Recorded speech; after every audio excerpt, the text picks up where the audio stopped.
You're listening to The Dating Den with dating and relationship badass and best-selling author Marni Batista. Every week, you'll get the raw truth from top experts and real people on the important dating, sex, and relationship issues you want to know about. So if you're ready for true talk that's authentic and unfiltered, and you're not afraid to be called out on your stuff, then you're ready for what's next. Welcome to The Dating Den, episode 88 with Nicole.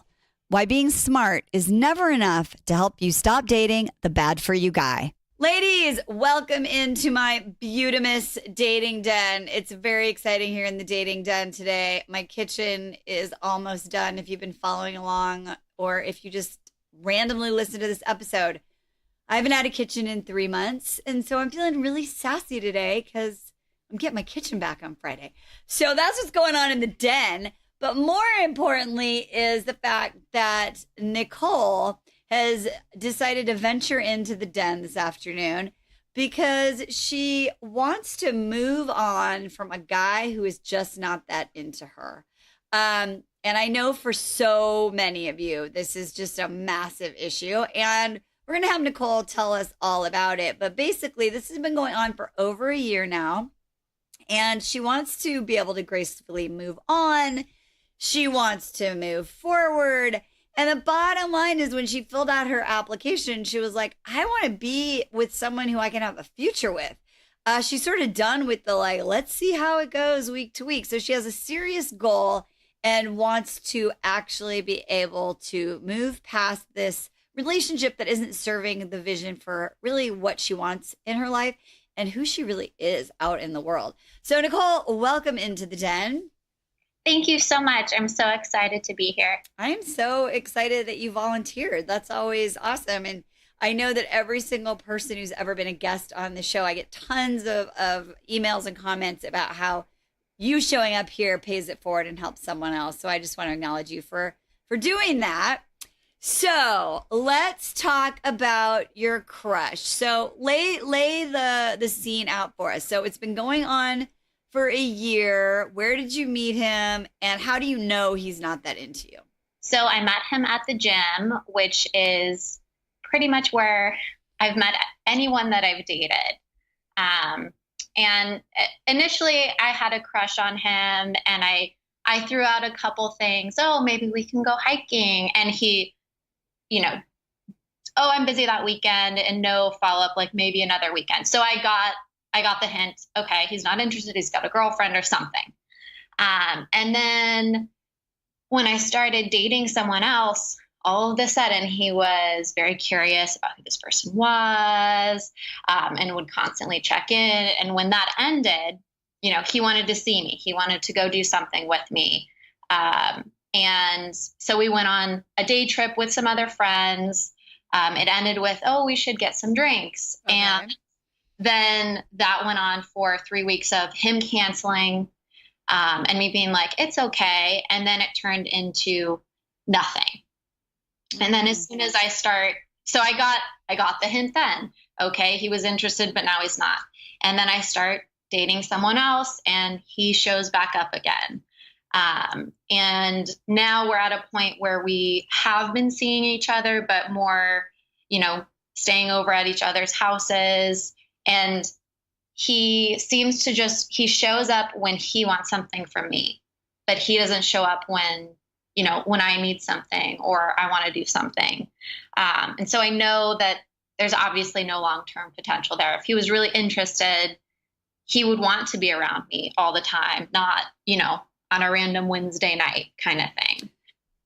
So when you say he shows up when he wants something from you, what are the varieties of things? Like, is it just sex? Is it sex? And can you help me solve a problem? Can you pick something up for me? Do you want to just grab dinner? What do you feel like he's doing that is in the taking realm? I mean, it's mostly just sex, but it's also, small favors. Oh, can I borrow this from you? Oh, can you help me with this problem? But it's hard. He doesn't necessarily reciprocate when I have an issue that I need help with. And I haven't asked to borrow anything from him, but he's borrowed a lot of things from me that he still has. And so it's just, I feel like I give and I give and I give and he takes, and there's really no flip to that. Yeah. So when that happens, like, let's just say, like, well, let me ask you this. When does it hurt the most? Is it when he comes over to have sex? Is it after he leaves? Is it when you're just thinking about him at the gym? Like, when does it hurt the most? I think it hurts the most when I ask him to do something that is not sex or me doing him a favor. So more recently, I asked him to go on like a day trip with me, which he took a really long time to respond to me about. And his first response was, "Oh, I think I might be busy that day." And then I replied, "Oh, okay, that's all right. If you're busy, I'll invite someone else." And he goes, "Oh, no. Like, I can make it work." And then as it's the week leading up to this day trip, I didn't hear anything from him. And he was especially distant. And I ended up inviting one of my girlfriends, and we went, we had a good time, and he never said anything. So I think it's when I put myself out there to do something more, to be something more, and he flounders, that it really hurts. That's also when when my friends hear the most about it as well. When I'm reaching out to them, like, what should I do? Should I follow up with him? Should I remind him? In that situation, we just the collective decision was, don't remind him. It's on him. He agreed to go. And he really let me down, and that hurt me a lot. So when you're in that space and that energy of like making the outreach, what's the conversation that happens in your mind? In my mind, it's first, how important is this to me? Because I think most of the time when I'm going to make that outreach, I expect him to decline, just because that's been the pattern. Okay. Is that he's busy, he's out of town, he's got something else going on, he has to be up early in the morning. So when I reach out, I expect that he's going to say no and have some excuse. Or if he does agree, then he'll back out at some point. Okay, so let's like go deeper into the moment. So let's do the day trip, just because that was the most recent example. So when you're thinking, I want to go on this trip, what is underneath? Because before you even ask him, and you know that you expect him to say no, what are you what's the feeling that's going on for you in that moment? The feeling for me, and I really thought hard about it on this last outreach, was, okay, I want to do this and I want to go with somebody else. And in my heart of hearts, I wanted him to go with me. So that's why I took some time to think about it. I decided I wanted to ask him. I'd be upset at myself if I didn't. And so I think that's what really goes into it. Okay. So are you ready for me to kick your ass now? Okay, because this is super normal, by the way. So I asked you a feeling question, right? Like, what are you feeling when you have this idea and you decide to reach out? And what you did was give me an intellectual answer. Okay. Right? Okay. Because in your brain, you're like, it's almost like, that's mine and I want it, right? Or, right, it's just something that you want. But before you have to want something, there has to be a feeling. So I always do feelings 101, the basics. So in that moment, are you feeling sad, mad, glad, like happy, excited, scared, shame? I think in that moment, I feel scared sending that message. I feel scared. Okay. And before you even want to invite him, how are you feeling? That's a good question. Before I want to invite him. When you're like, I have a trip and I want to do this thing, what's the feeling that's happening for you? The feeling then is excitement. Okay. So you're excited. And what are you excited about?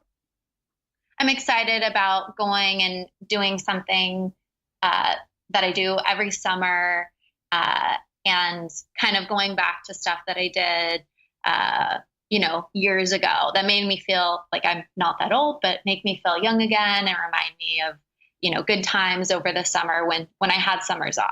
Okay. So you're excited about sharing an experience with somebody. And because there's some nostalgia, like it's special for you. Right. Okay. So you're excited about it. And when you think about why you pick him first over your friend, the feeling you want to have is what? I think the feeling that I would want to have would be, feelings are tough. Yeah, that's the I'd point. want to have, would also be excited to share it with him, I think. Continue that excitement. Okay. So in that moment, right, here you are, here's Nicole. She's like going to go do this thing. It's like a little bit of a tradition. She's excited about it. She wants to share it with somebody. She wants to have that moment with someone. And so the space is filled right now with this person, right? That's who, when you think of sharing a special moment, he's the guy that sort of fills in that space. Mm-hmm. Okay. So then the next thing that happens is you feel scared, right? So you're feeling scared because you are reaching out. And from what you said, you sort of are already knowing that you might get that feeling of rejection. Right. Okay. So let me ask you this. Where in your past, maybe in your childhood, I don't know, you saw it between your parents, you saw it when you were younger, where in your past experience did you ask for things and get disappointed? That's a really good question. So I think that growing up, a lot of what I was allowed to do was based on what my older sister was allowed to do. So if I asked to do something at a younger age than my older sister was able to, for example, to have my own car, even though I had my license and everything, my sister didn't get her own car till she was 20, 21. And so then when I made an ask earlier on, when I was about 18, I expected no. And that's what I got. I got a no. But that kind of thing, dealing with asking for stuff from my parents. Okay. So you're younger, and I assume it started way before you were 18. Oh, yeah. Yeah. So what's familiar to you is this feeling of asking and being disappointed. Mm-hmm. Okay. So when you would get disappointed, what's the thought that you internalize, right? Like, well, I didn't get the yes because what? Probably what I internalized in that situation is because that's not how things have worked. My parents were very interested in fairness. And so a big part of it was, you get something at a certain age, and then like the next person waits until that age till they can have it, so that, my older sister wouldn't be upset. So when that was going on, were you thinking like, this isn't fair? What do I have to do to like stand out? What do I have to do to earn it? What, like, when are you going to see me for who I am and not be my sister? Like, are any of those like thoughts resonating, or any of those things? Certainly this isn't fair. Because from my perspective, my situation was different. I needed the car for this reason to get to this class. And then my sister didn't have that experience at that same age. And then as also part of what I do is just find a way as well. So if they said no, then I'll go finance it myself if it was something that cost money. So that was the alternative, was to just feel like it was unfair, or work around it where I don't need permission and I just do it on my own. Okay, that's awesome. So when I work with people, I talk about this whole love shield thing, and it's complicated to explain here because I don't have a visual. But ultimately, it's like we have these beliefs when we're little, and we take on these roles and identities in our family that then create behaviors and actions, and then that literally impacts really our paradigm and our identity as adults, right? So what I'm hearing you say, and correct me if I'm wrong, is there was always this like competing, almost trying to get what you wanted, like it's not fair. I'm not getting what I want. You're not seeing what I'm seeing. You keep asking. And ultimately, it's where you learn how to be resourceful. And you just push hard enough and you get what you want. I think that's an excellent summary. Okay, awesome. So here's the thing. What happens is in our little childhood minds is when we get that rejection or that disappointment, there's some piece of it, and we can't go into really going into it right now, but there's some piece of it that says, well, if you loved me, right? Like if I really was good enough, or I was like that perfect daughter, then maybe you would like give me what I want. So we keep like pushing and like trying to create opportunities for us to get what we need. And we internalize that no as rejection. And in your case, what you learned is to keep trying. Mm-hmm. Because I bet in other areas of your life, that resourcefulness really pays off. Definitely. Right? And you get what you want. Yes, that's true. Okay.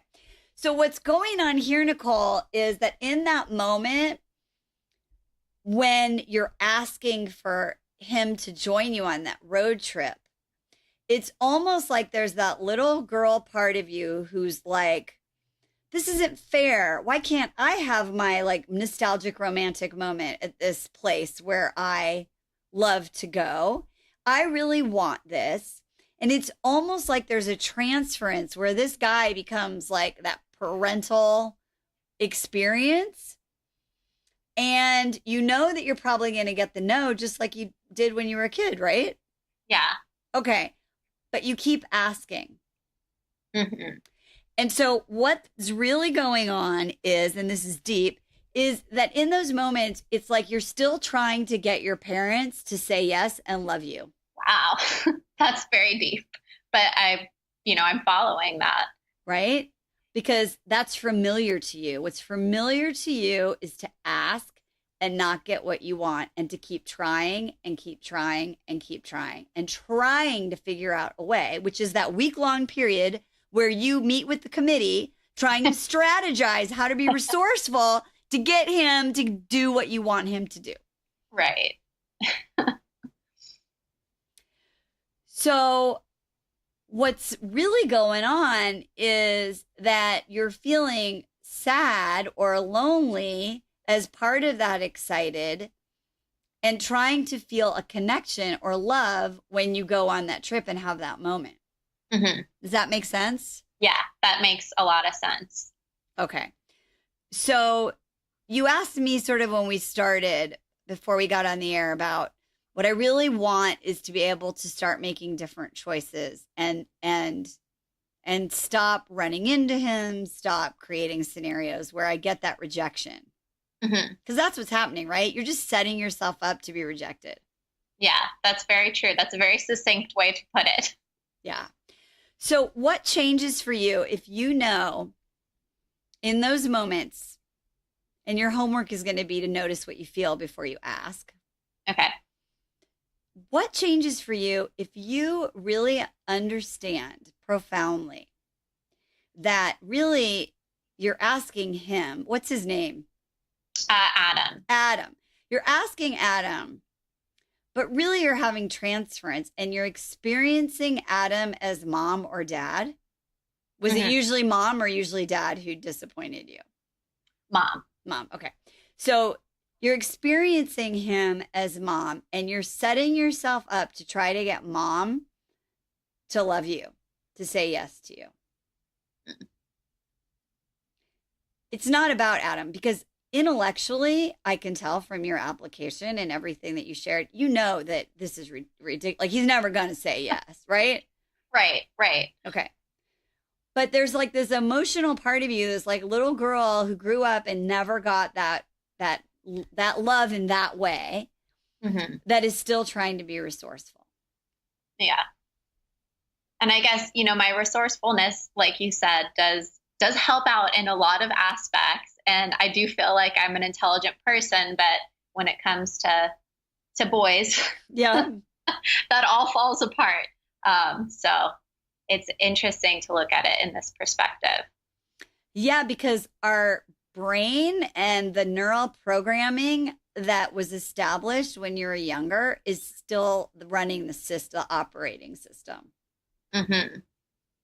So it's almost like, and I did a whole episode, which will come out soon, around being addicted to drama. Oh, okay. Right. And so there are all these neural pathways that get formed where we get addicted, really, to that feeling of disappointment and rejection. Mm-hmm. And then when we don't have it, it feels really boring. So when guys are really into you, do you feel like it's a little boring? Are those usually the guys there's no chemistry, connection?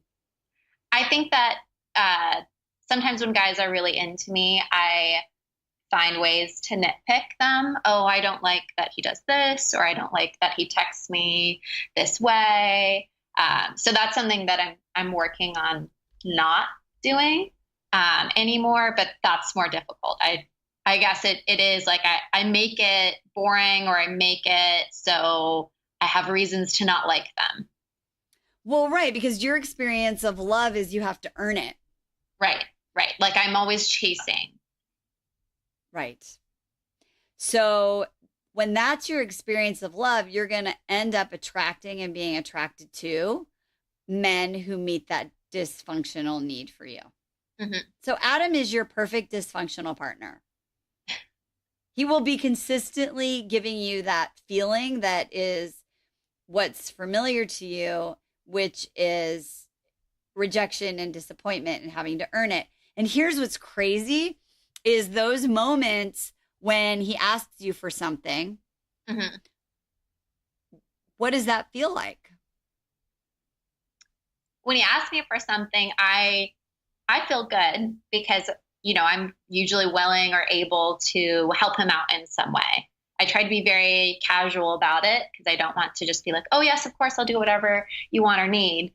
But I feel fulfilled. I think I do like doing things for other people, whether it's, someone that I'm dating or my friends.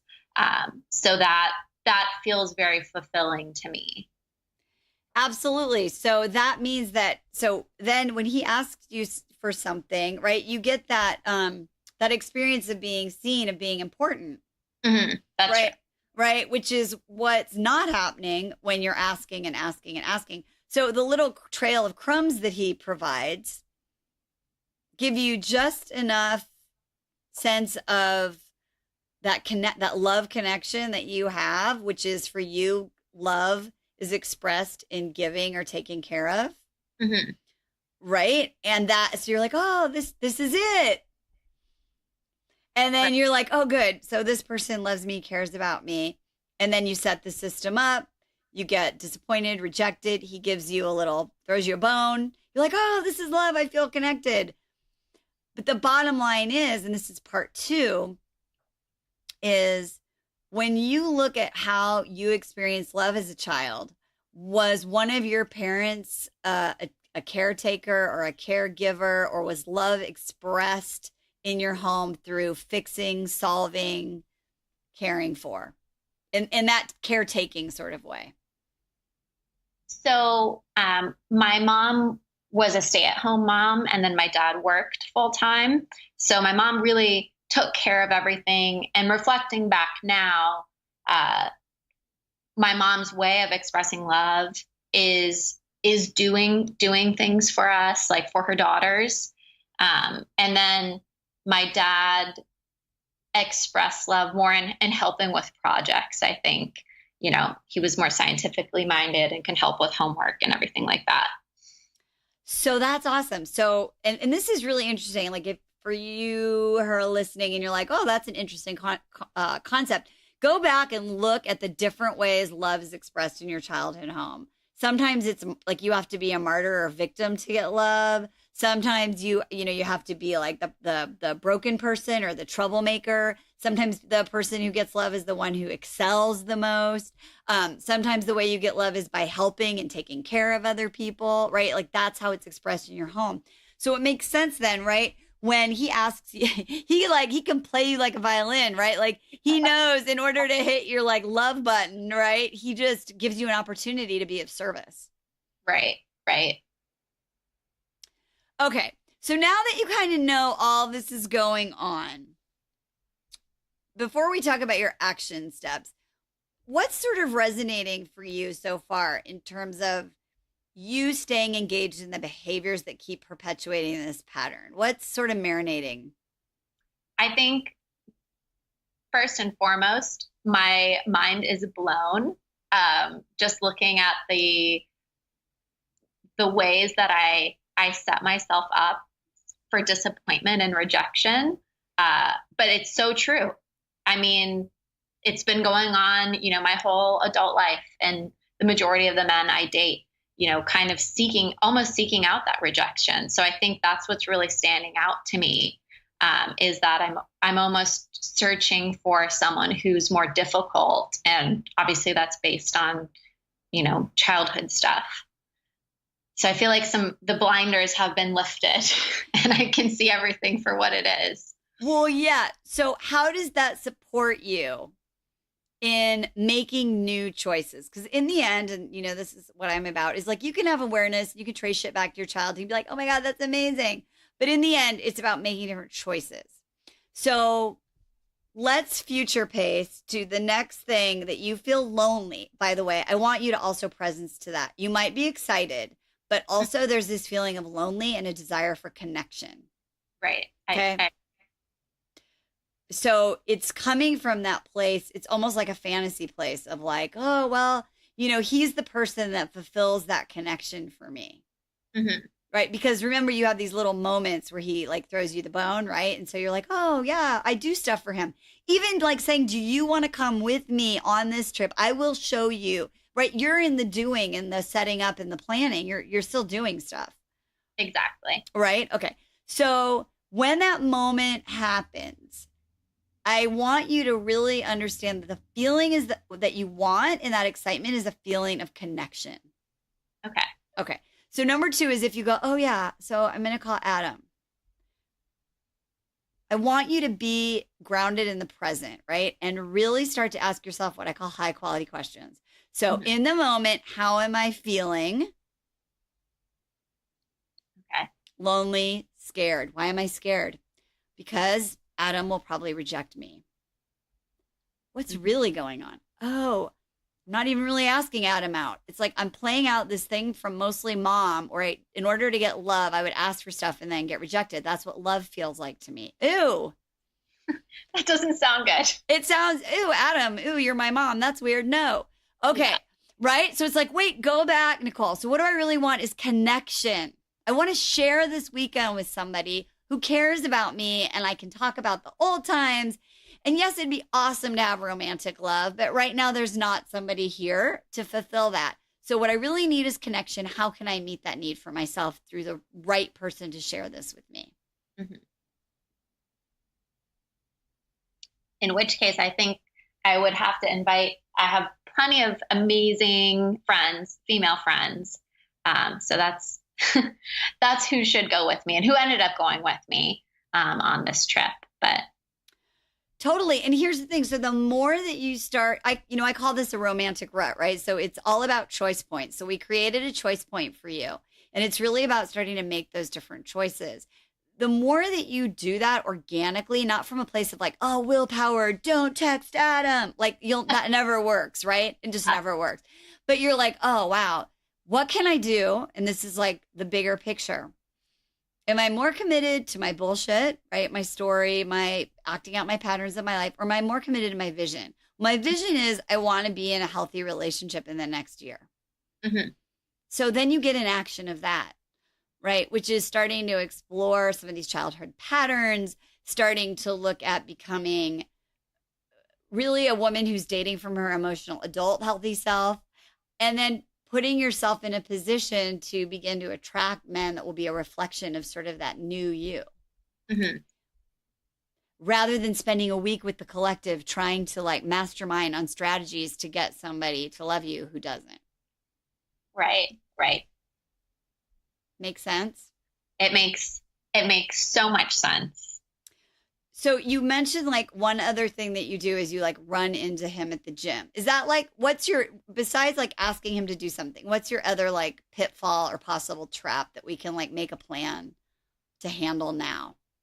I think that in the process of running into him at the gym, I kind of let go of all the reasons I'm mad at him and just start smiling and flirting.